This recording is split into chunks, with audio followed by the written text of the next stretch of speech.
Welcome to another episode of Modern Buck. Thank you for joining me today. So, end of day 3, guys. Before we get into it, please comment, share, subscribe, and all the good things down below. Italy really did show some good attacking, some open play, very classic Latin style of play. I liked it quite a bit. It was a nice game to watch. Obviously, Namibia weren't the favourites here, so it makes sense. Although, to be fair, some good tries on their side. I mean, they haven't scored many tries in World Cups, and some stunning tries, good runs, and also kept going for the 80, which I was really proud of to see from Namibia, my local buddies here down in Africa. So, good game from them, but Italy really just outmuscled them. Both teams, I think, defensively were a little bit poor, bunching sometimes, open play, they lost a lot of form in their defensive structures, and I think it led to this massive scoreline, because it is a big one. There's a lot of tries in this game. So, I think something both sides need to look at. Namibia obviously slightly more, but Italy, I think when they face a team that has a much sharper attack and much more structured attack, are going to have a hard time. My opinion, of course. But that's how I'm feeling at the moment with the way the results have gone. I think they're going to definitely have to shore up and make sure that the open play defense is much stronger, especially against New Zealand, as New Zealand are experts at forcing, putting your defensive line into disarray, something I don't think Namibia are. So definitely something I think Italy need to think about. But a good scoreline in it, 47-22, not too bad. Raza was the man of the match there. I think makes sense. Some good opportunities. Really kept the game going. Some good play. I was quite impressed. Man to watch for the tournament for sure.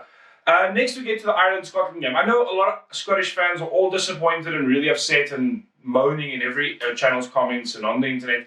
But to be fair, they had a good game. I mean, they had large amounts of possession throughout the game. They really tried their best, but unfortunately the wet weather got to them. They could not keep the ball in play to try and get over the line. They had many opportunities. Were sitting on the Irish try line for quite some time in this game, but yet just could not cross the whitewash, which is a commendation to the Irish outstanding rush defense. Wow. Probably one of the best defensive efforts I've seen in a long time. Obviously, it remains to be seen if it's outstanding against a team that has a sharper attack, but to be fair, I think Hogg had the most running meters in the game, some really good options. I know a lot of Scottish fans are moaning about the kicking, but it's again what I'm trying to say here. Ireland kicked more in this game. They kicked quite a bit more. I think about 10 to 12 more kicks than what Scotland did. But yet, the kicks were just a little bit more accurate and calculated. And that's what's good. Playing smart. I have no issue against kicking. It works if it's done properly. New Zealand yesterday beat South Africa with more kicks than South Africa. Everybody said South Africa kicked the ball away. New Zealand kicked more. And it's all about that pinpoint accuracy kicking that we need to see from these teams. So something that definitely the Scottish fans need to take into account. I think they had a good game. They should still definitely take it to the quarterfinals. Going to be an interesting match, probably against New Zealand, but overall very good. Offloads and that kind of thing, Scotland actually had more. They had more running meters. Most last 10 minutes possession was pretty much all Scotland. So they really tried to get into the game. But that Irish defence was solid. One thing that definitely is a bit of a concern for Scotland is turnovers conceded. They did concede a lot of turnovers, and that's a commendation to the actual quality of play from the Irish side. Man of the match there, CJ Stander. Little bit of a local boy, but whatever. Congrats to him. I don't know if he was the best man. I think Rory Best had a massive game. And then obviously everybody.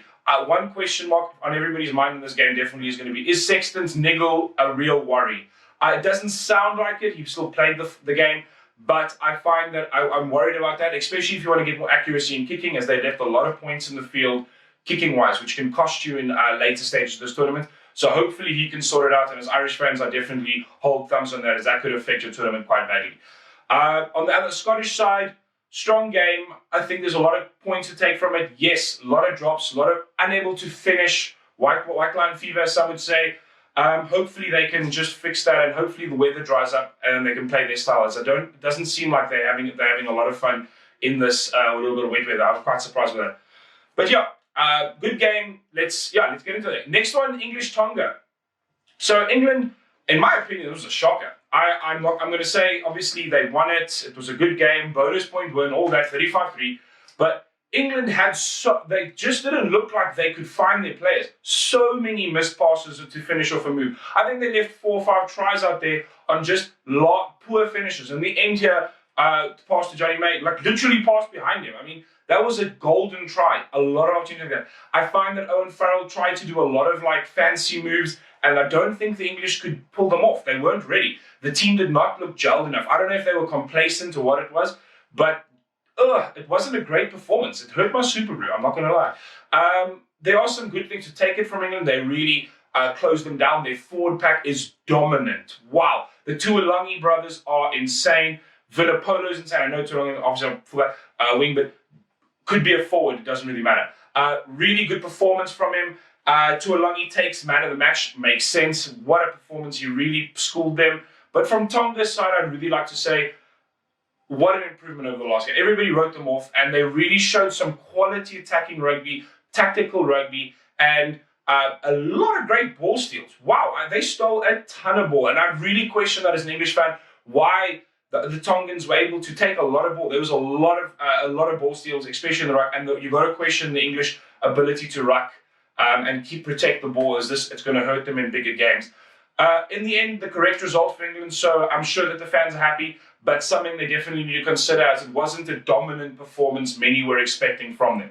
So either way, some good, some bad, but all the way good, all good enough in the end. So tomorrow's game. Tomorrow's game, we've got the Wales-Georgia game, just the one, sadly for us rugby fans, but we'll have to take what we get. Here, I think Wales will, obviously, they are the favourites to take this. Wales are going to try and show what are they made of in this tournament.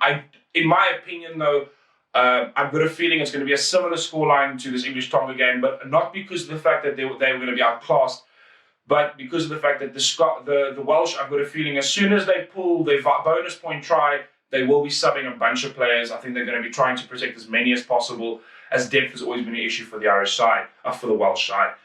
So I think it's interesting. In my opinion, my Super Brew pick will be here on how it's going to go, but I don't think it's going to be much more than what we're seeing here now.